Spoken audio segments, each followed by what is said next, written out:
This weekend, Creed 3 punches its way into the theater. That means it's time to step into the ring and talk about the greatest sports movie franchise of all time. Today, we're going to rank all 9 Rocky Creed movies from the worst to the best.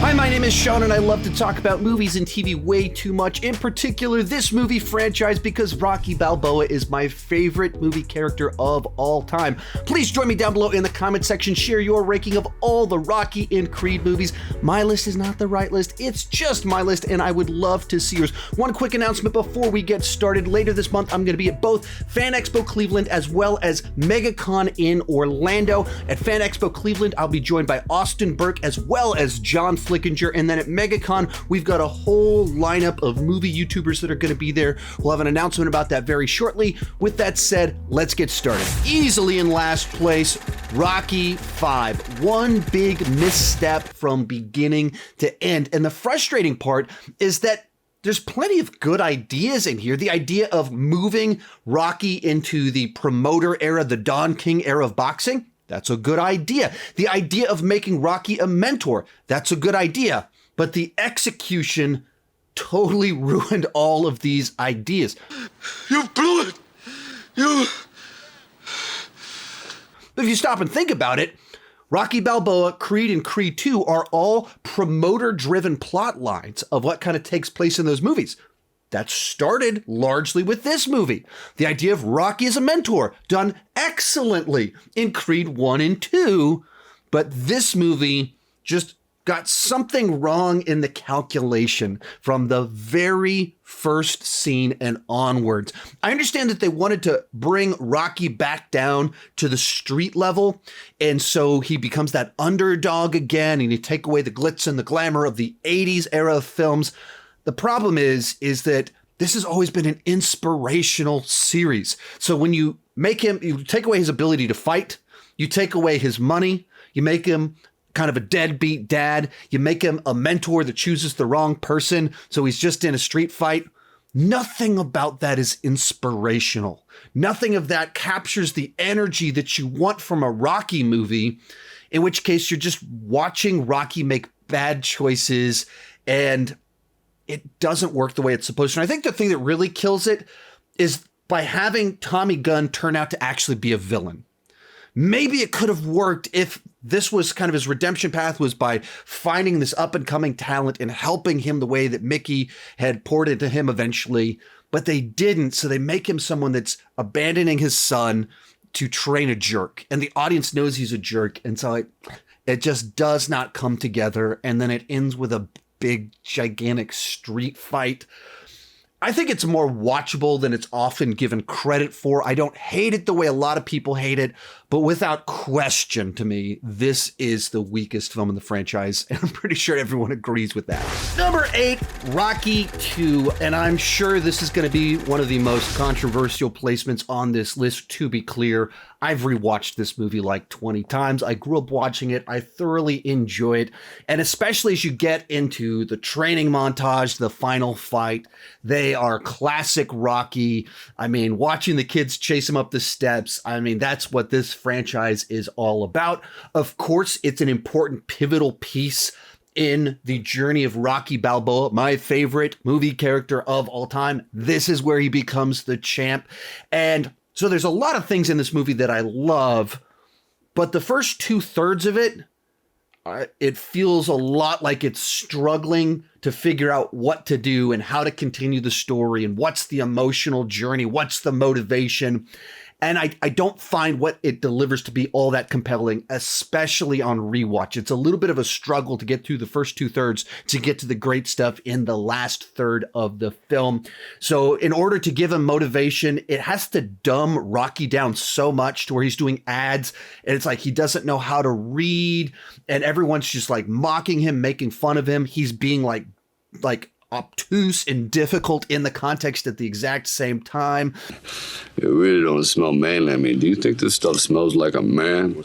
I'd say absolutely. Now, I understand it's not like he was portrayed as being extremely intelligent in the first film, and the idea that he's not the most educated person certainly established very early on, but this movie just makes him so dumb that it just feels like we're humiliating him for the purpose of being able to motivate him to fight.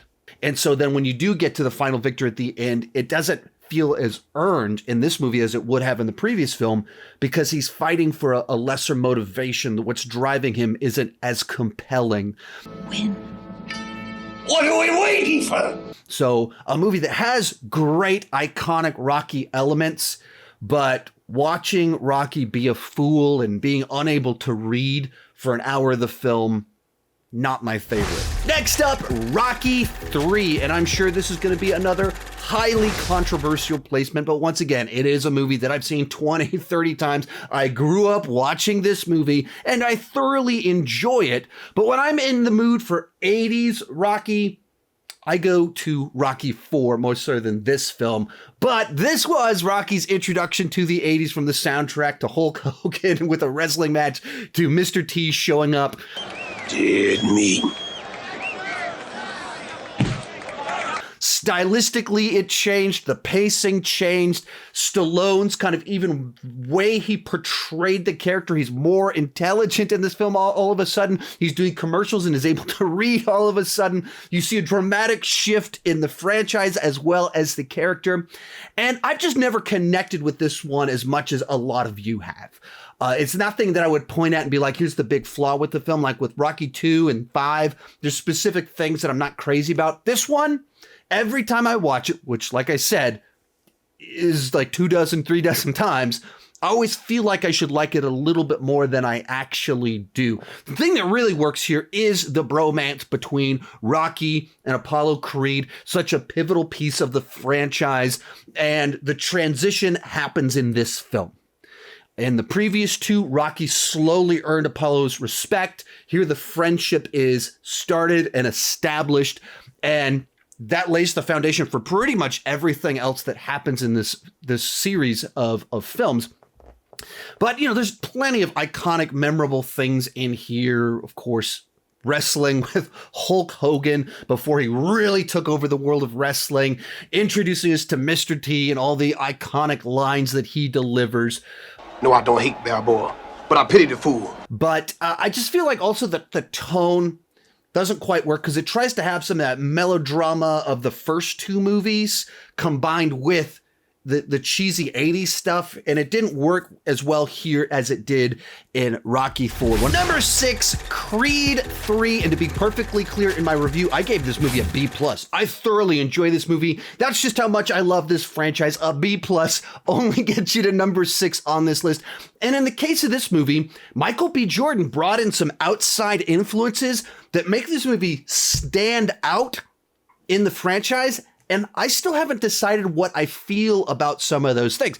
But on the positive of this one, Jonathan Majors makes for one of the absolute best antagonists in this entire franchise. Probably him and Apollo Creed are the number 1 and 2 of the antagonists here. And it's a very different type of character that ties to Adonis's past. His motivation is personal, and he's more conniving than any of the other opponents have been in this entire franchise. He's physically dangerous. He's emotionally manipulative. And it just makes for an interesting character. So we're at the 9th movie, and there's still something fresh and new to be brought to the table. What brings this one down, at least at the point in time of this ranking, it might move up on rewatch with time, is that I just felt like they cheated certain plot points, and then it feels like 10, 15 minutes were cut between the second and third acts. And so what do I mean by all of this without trying to go into too many spoilers in case someone is watching this, haven't seen the film yet? That some of the stuff that leads to the way that Damien gets that fight opportunity and the reveals that take place about that, as soon as you stop and think about what would actually take place if that really happened, it wouldn't lead to a big boxing match. It would lead to police getting involved. It would play very differently than what the movie does with it. And then once you kind of get into that point in time where his true motivations are revealed, it feels like he kind of disappears, and then it shows him in this whole different lifestyle with big parties and riches. It just felt like they cut a bunch of stuff in there. My buddy Cody Leach pointed out, like, the trailers show a bunch of footage that's not in the film itself. Final thing you have to talk about with this movie, the absence of Stallone. I didn't mind that at all. The story that they told, where Adonis is at, how much time has passed since Creed 2, and where Creed 2 left Stallone, left Rocky, it makes sense that he wouldn't be in this story. I wish they gave us a few more lines of dialogue about giving us an update on what Rocky's up to. But I don't think he fit into this story because it's about Adonis's past. And this franchise has always been about forging your own destiny, and doing a movie in this franchise that fully passes the baton to Michael B. Jordan as the director and Adonis as the star. I'm very okay with that. The Creed trilogy, at its worst, is a B+. I think it's a fantastic trilogy. Bringing us into the top 5, Creed 2. As I said before, I'm not sure with time which one of these 2 Creed movies will come out on top.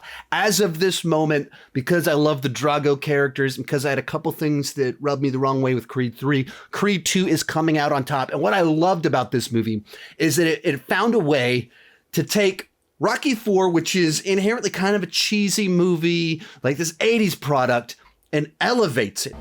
That guy broke things in me. They ain't never been fixed. It uses that as the foundation to tell this tragic story, not just about the life of Adonis Creed and the death of Apollo Creed, but the tragic story of the Dragos. That if you really play out the way that Ivan Drago was treated and how he was being used as a tool, he turns into this very tragic character whose life is built around trying to earn the respect of people that only value what he can deliver for them. Hey, look, that's like 1,000,000 years ago. Like yesterday to me.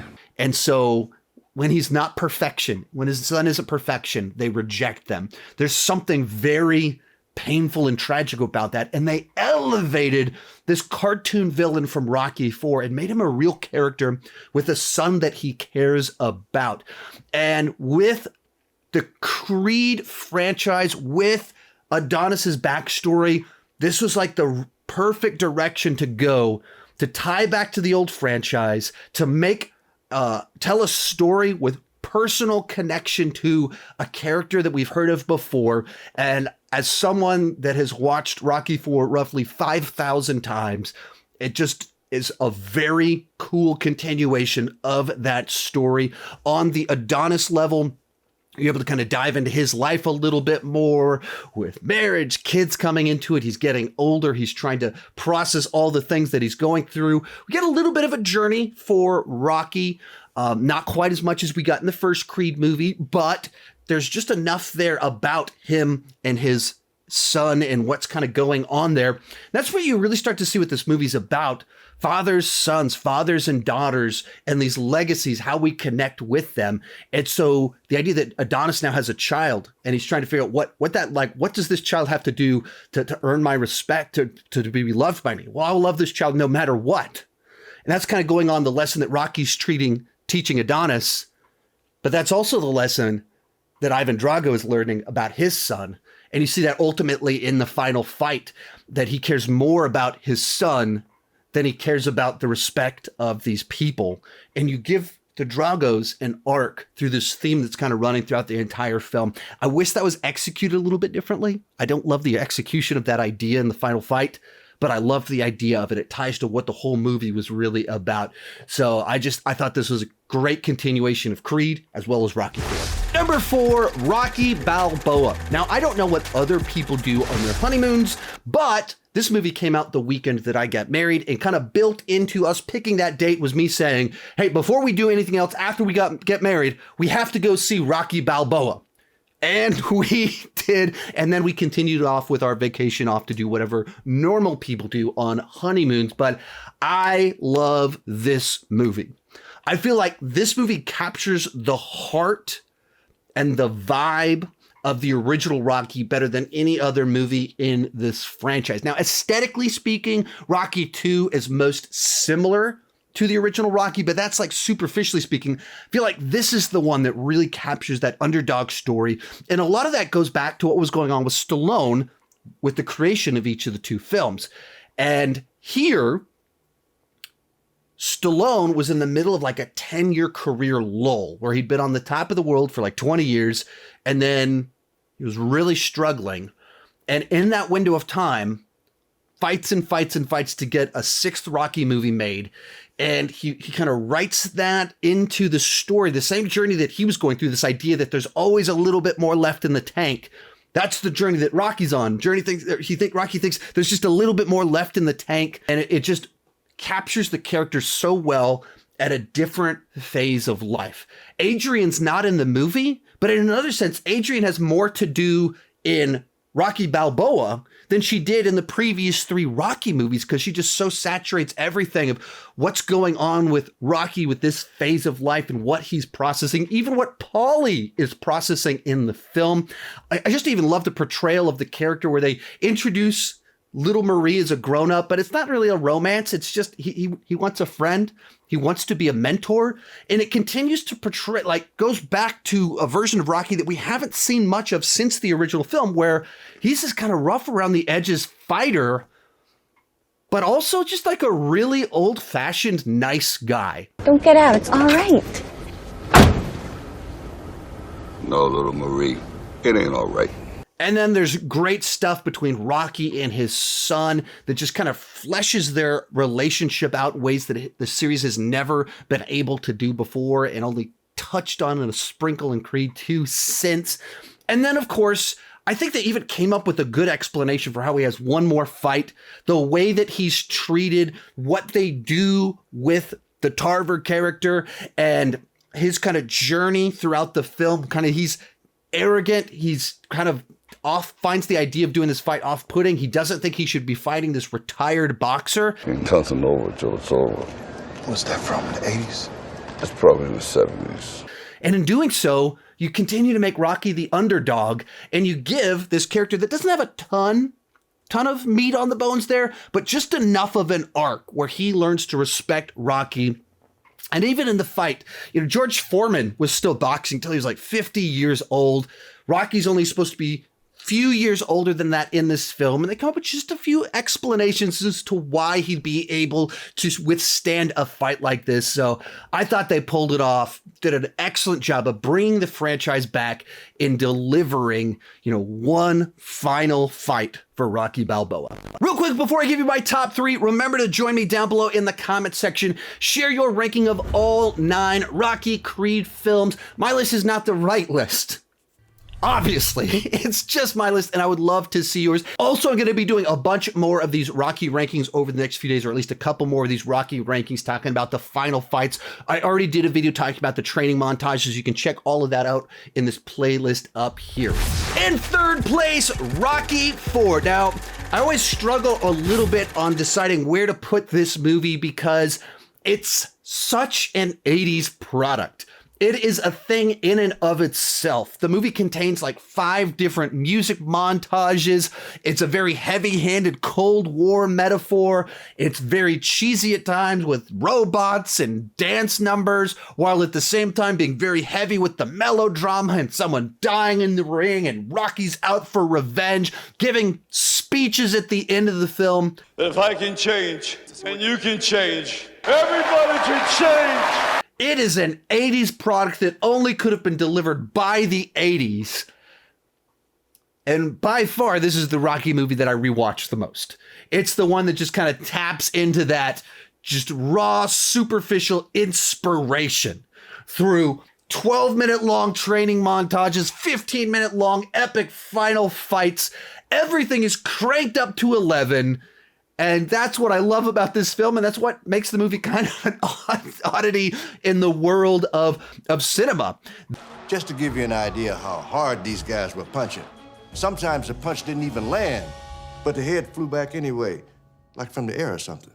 It's all these different things, but because of that simplicity of what it's doing, it's just so fun to watch. And I really struggle, like, do I put Rocky Balboa above it? What do I do? Where do I put... At the end of the day, this is the one that I watch by far the most, the one that I put on the most while working out. Other thing you have to talk about with this movie is that Stallone put out his director's cut a year and a half ago, Rocky vs. Drago. And it's a very strange director's cut because he wrote, starred, and directed the original version. So that was his director's cut, the one that came out in the 80s. But like he wanted to update it and move away from some of the 80s cheese, take the robot out. There's a bunch of things about it that I like. Most of the little added lines of dialogue I think are good. And I'm like, why wasn't that in the other version? The scene with the boxing committee, it's like, why wasn't that in the other version? And at the same time, it's a movie that when I watch it, I feel like I'm out of rhythm with the film. And what I mean by that is I've watched the original film version 50 times. 100 times. I have no idea how many times I've seen this movie, but it's an enormous number. And so I know when the music cues come in, I know where the cuts happen. And so when I watch this other version, it's doing things off and the wrong song starts playing and it cuts to the wrong image. So I just feel constantly out of sync with the movie that I'm watching. Our runner-up, Creed. I still remember when I first heard they were making this movie, I was just so worried that this was a cheap cash in. And then I went to go see it in the theater, and it really was the perfect continuation of this franchise that I love. So this week, I checked out a new film called Creed. I said to myself, finally, the epic tale of my band Creed. So much that I've rewatched and rewatched and rewatched so many times. And as I've repeatedly said, Rocky Balboa is my favorite movie character of all time. I love it when we're able to see characters throughout the span of their life. And this movie almost becomes like a fantastic bookend for that journey with Rocky. And you get Stallone's best performance as Rocky in this film. It was nominated for Academy Awards, Golden Globes, all of that fun stuff for this performance. You see Rocky at a point in time in his life where he doesn't have anything left that he values, really. His wife, his best friend are gone. His son's moved elsewhere, and he's just kind of waiting to die. And the best character arcs, the best stories are when you have someone that needs this exact encounter to happen, this exact series of events to happen to save them, to change them. And so Adonis entering Rocky's life at this moment is what inspires Rocky even to go to the doctor and seek treatment, and inspires him to keep on fighting. And I just love that you get to continue to see that story, that it's still so good and so impactful on ways that you wouldn't expect going into the film. And then just Adonis himself, they find a way to give us this new lead character. The main character is played by Michael B. Jordan. You know, interesting choice. I mean, we don't look much alike. Who is the underdog, is trying to earn the respect of others the same way that Rocky was trying to do that in the original film. But Adonis is nothing like Rocky. Adonis's background is nothing like Rocky's, and his difficulty in accepting who he is a totally different journey. Prove what? I'm not a mistake. And therefore, it's able to hit all those same beats, but in a fresh way that doesn't feel like we're just rehashing the original Rocky film. You have someone who has a great name, but he struggles to embrace it, that has all this talent, but has a number of people holding him back from trying to fully go down that path. And so it just is able to do everything that I want from a Rocky Creed movie, delivers on all the notes, all the emotion. This movie has a lot of boxing. One time I punched a guy from 311, but I never actually boxed. Ryan Coogler and Michael B. Jordan do an excellent job of continuing the legacy of, as I've said before, and I'll say many times again, my favorite movie character, Rocky Balboa. This is a perfect continuation of the series. Spoiler alert! Creed the movie has no epic guitar solos played on a mountaintop. Coming in first place, the original Rocky. This is the movie that laid the foundation for this entire foundation. It essentially established the template for all sports movies that have come since. But it's an excellent film because it does what all great sports movies do, which is the sports themselves are really a visual metaphor for what's going on the inside of the characters, where it's really about that character arc, that journey that they're on. And in the case of this movie, it's about Rocky, this guy that's not very smart. He's actually fairly kind-hearted, but he's never really taken a shot on himself. No one's really given him an opportunity. So he's found himself as a leg breaker for a loan shark instead of ever pursuing anything. And he's given this opportunity. And all he really cares about is answering that question, do I have what it takes? And therefore the fight becomes the visualization of that internal struggle that he's working through. It's a romance. It's a story kind of about growing up, about finding respect, this desire that we all have to be respected by the people that we respect. And that's what makes it work. It's not about winning or losing. It's about the fact that he gave it his all. He took his shot and he went for it and he showed himself that he can go the distance.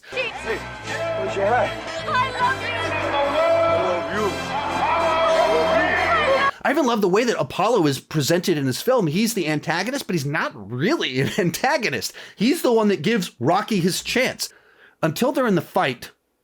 And Duke's been warning him all along, like, watch out for this guy. I think this guy's got more in there than we were expecting.